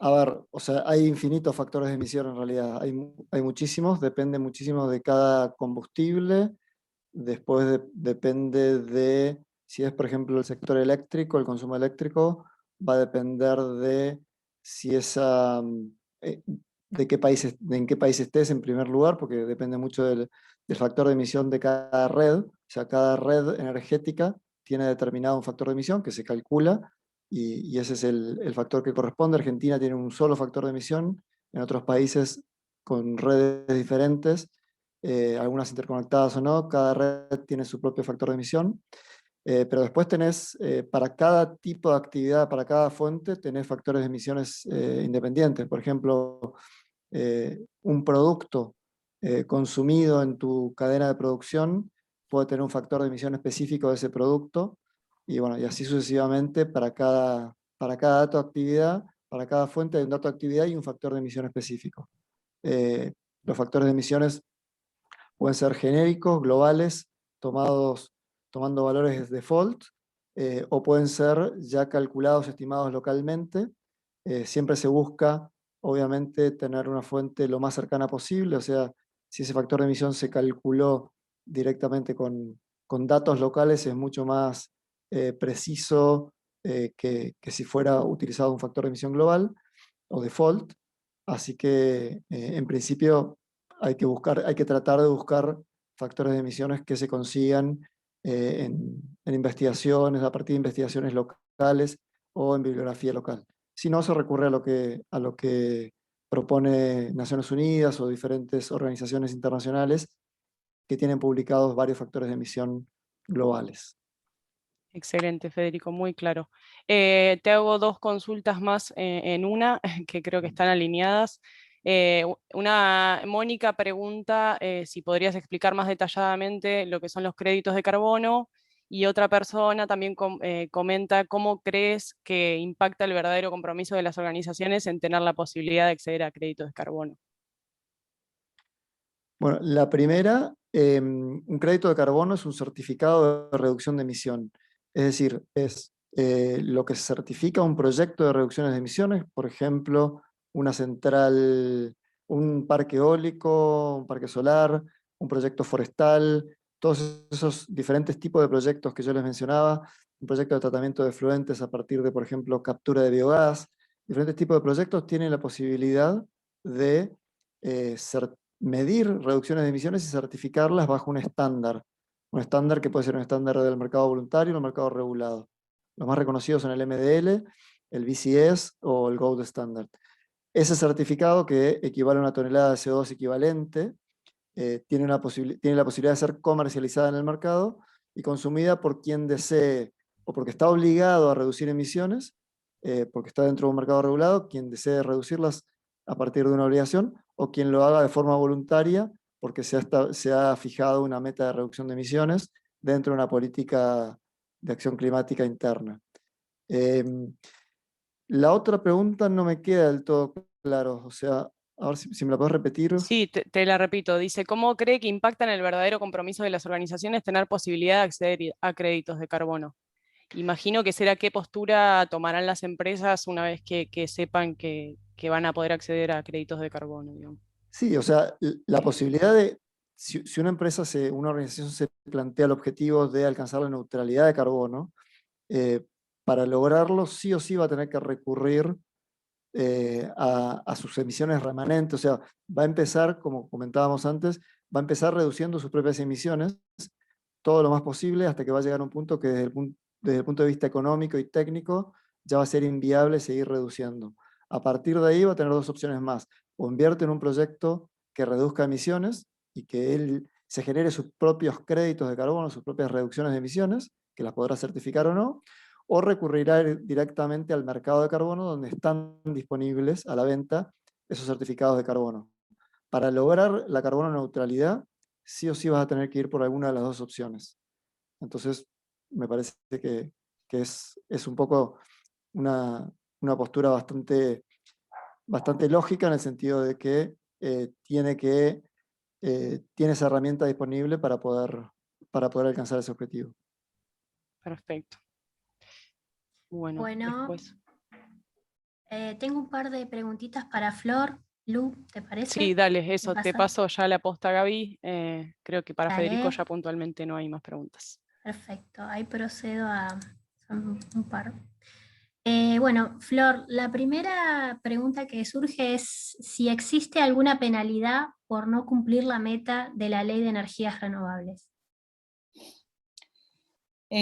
No, en principio no existe penalidad de la ley de renovables, a menos que el gran usuario, que como vimos antes en la presentación, los grandes usuarios que consumen más de 300 kilovolts tienen que cumplir con esta progresión de incorporación de energías renovables. Ahora, el gran usuario tiene dos opciones, o seguir consumiendo o seguir abasteciéndose de renovable a través del mercado, o sea que se lo provea CAMESA, es decir, permanecer lo que técnicamente se llama en el mecanismo de compras conjuntas, o puede salir a hacer un acuerdo de compra de energías renovables con un privado. En ese caso tiene que salir del mercado de compras conjuntas. Ese es el único mecanismo en el cual podría ejercer una penalidad un gran usuario que decidiera salirse del mercado de compras conjuntas, comprarle la energía renovable a un privado, y si no cumpliera con los objetivos de la ley, ese porcentaje de no cumplimiento sería penalizado a costo de combustible líquido de ese momento. De todas maneras, es bastante flexible la ley y te da como plazos y tiempos de cumplimiento, no es que si no consumo inmediatamente soy penalizado, si no tengo tiempos de adaptación. De todas maneras, la forma en que no rija ninguna penalidad es, digamos, quedarse quieto como gran usuario y seguir consumiendo del sistema por parte de CAMESA. Así que en rigor la penalidad no hay grandes penalidades por el no cumplimiento de la ley. Clarísimo, Más bien Flor. referencial. Otra preguntita más, más referida a los slides que compartiste en los gráficos de dióxido de carbono, no sé si lo recordarás. Consultan si los gráficos de dióxido de carbono en Argentina, ¿de qué año es esa estadística que arrojaste? Si es que lo recordás, si no, lo podemos responder La más tarde. estadística es del 2017, porque como comentaba Federico, la obligación es reportar cada 5 años el valor de las emisiones. Eso es una estadística realizada y extraída de un reporte muy conocido de Climate Transparency, y es de 2017, creo, si no me confundo, esa estimación. Bien, y te hago la última para cerrar. Más o menos están muy agradecidos, excelente presentación, y es un poquito larga.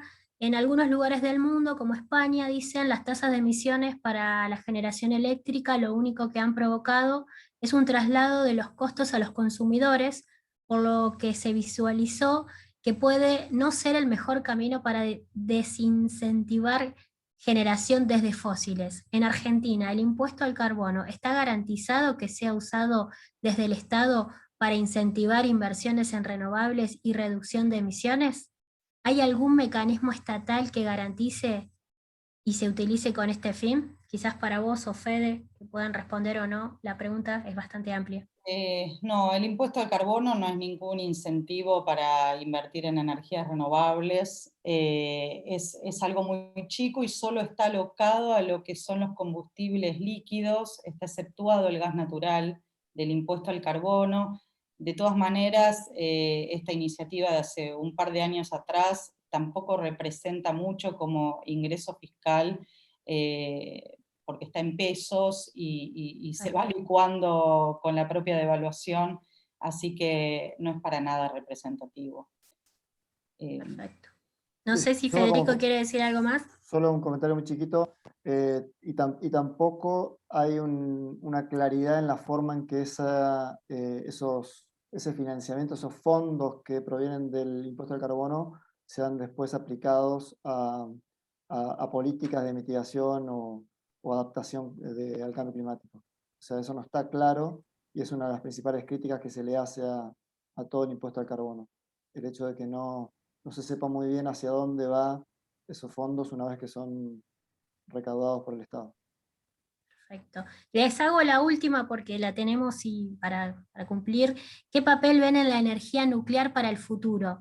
Hoy no es considerada renovable, pero muchos sostienen que es una gran opción para alcanzar las metas planteadas por la ONU en reducción de emisiones y garantizar una energía barata y estable. Y ahí cerramos las preguntas. Bueno, la energía nuclear no está considerada como energía renovable, pero sí claramente es una energía de baja emisión.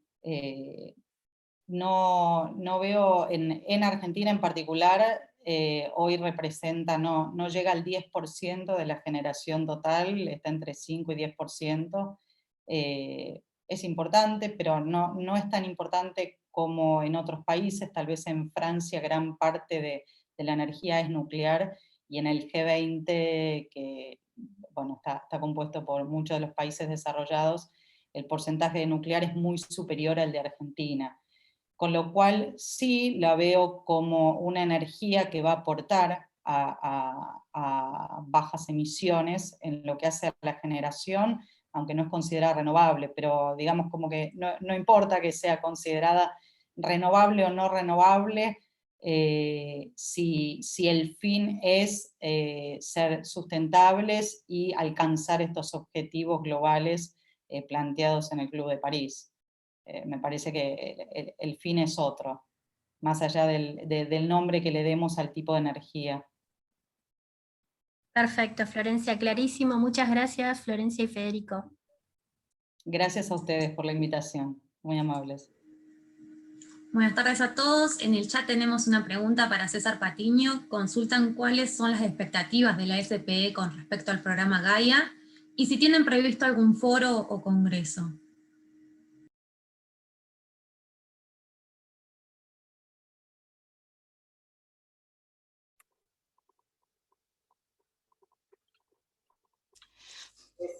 Bueno, mientras tanto, le preguntamos, tengo un montón de preguntas para Gabriela, pero vamos a hacer una general que me parece importante que nos des. ¿Cuál es tu opinión? ¿Cuáles son los principales desafíos que enfrenta la industria de la oil and gas en cuanto al cambio climático y gestión de emisiones? Bueno, ¿me escuchan ahí, Alejandra? Sí, sí, sí. Bueno, creo que, a ver, como industria, creo que como civilización tenemos un desafío tremendo por delante, ¿no? Pero bueno, como industria y específicamente en Argentina también, creo que es crítico para nosotros entender cómo podemos balancear, ¿no?, nuestro footprint, nuestra huella de carbono, de manera que podamos continuar energizando el país, porque la realidad es que la energía la necesitamos, ¿sí? La energía nos da todo lo que hoy tenemos, el mundo que hoy conocemos, proviene de la energía, ¿sí? Sin embargo, tenemos que lograr alcanzar este balance de continuar proveyendo un recurso esencial como es la energía, pero reduciendo lo que sería nuestro impacto en el medio ambiente. Así necesitamos eliminar cada vez más nuestra huella de carbono hasta el punto donde lleguemos a estar totalmente decarbonizados, donde lleguemos a un net zero. ¿Dónde estamos hoy? Bueno, hoy tenemos miles de desafíos, tenemos una normativa, ¿sí?, que no existe, que todavía no es clara, que no está desarrollado, tenemos tecnologías que tampoco están totalmente disponibles en el país, donde hay otros países que están ya hablando de captura y almacenamiento de CO2, bueno, en Argentina todavía no lo tenemos, ¿sí? Hay varios estudios de factibilidad en curso, sin embargo ninguna de las compañías, ninguna de las operadoras, hasta donde yo conozco, está actualmente desarrollando este proyecto, más allá de lo que sea así una fase piloto. Entonces, bueno, tenemos miles de desafíos, el desafío de la educación, el desafío del talento, ¿sí? Porque también son pocos los profesionales educados en materia de sustentabilidad y que ya tienen experiencia en países más avanzados. Ese talento tendríamos que importarlo también y fortalecer nuestro plantel ingenieril, que en Argentina es una riqueza tremenda que tenemos, pero bueno, nos está faltando también la normativa, la tecnología y el conocimiento de alguien que ya lo hizo. Hablamos de autos eléctricos. Bueno, la realidad es que tenemos miles de trabas también todavía para llegar ahí. Vimos que una de las industrias también que más emite CO2 es justamente la industria ganadera, que es fundamental, ¿sí?, para nuestro país. Entonces, bueno, ahí tenemos que encontrar y adoptar metodologías nuevas que nos ayuden a reducir esas emisiones de CO2. Primero siempre lo más básico es eliminar, reducir, bueno, después hablamos de compensar.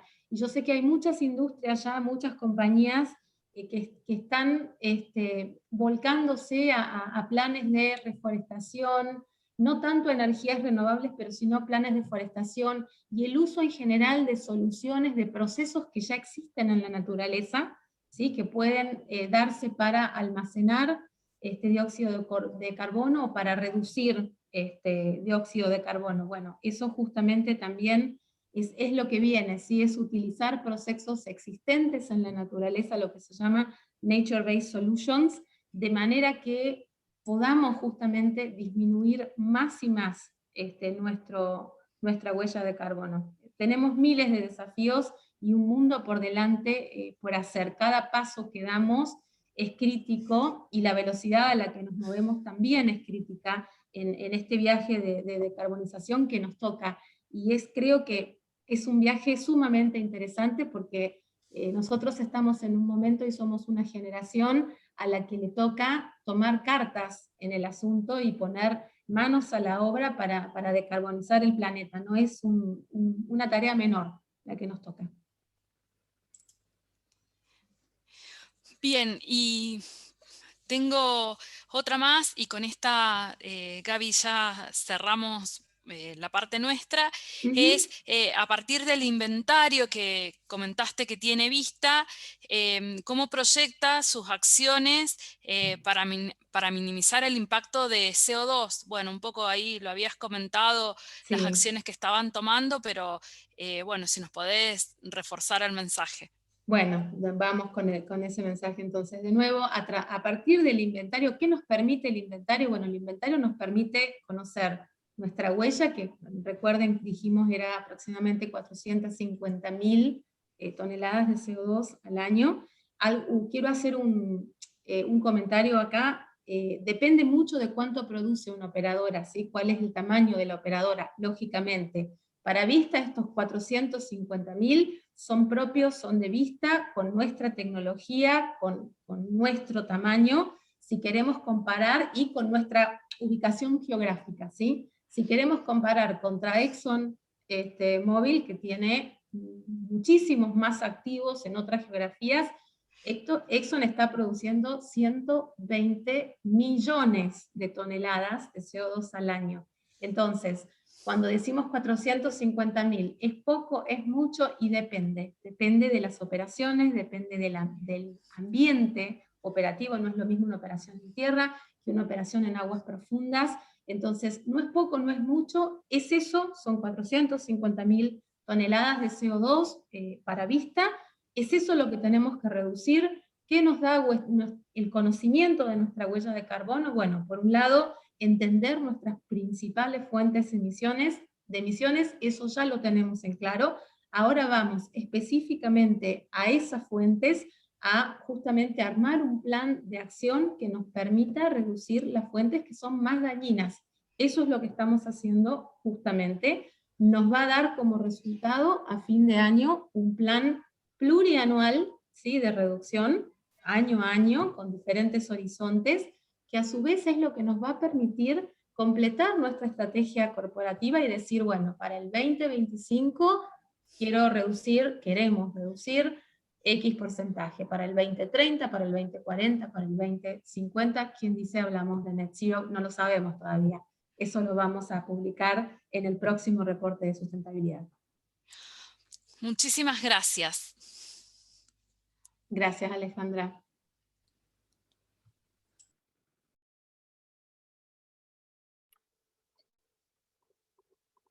Bueno, si no tenemos más preguntas y vamos cerrando, no sé si no hay más preguntas, les agradecemos a todos.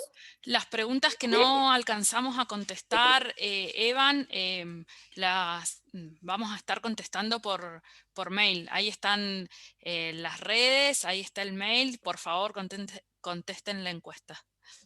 Dale, buenísimo, buenísimo. Tienen nuestras redes. Vamos a publicar esta conferencia por YouTube, así que también las vamos a publicar en nuestras redes. Bueno, muchísimas gracias a todos, Ale, muchas gracias a los panelistas, no sé si hay alguna, y a todas las empresas, obviamente, que nos apoyaron en este conversatorio, en este ciclo de conferencias.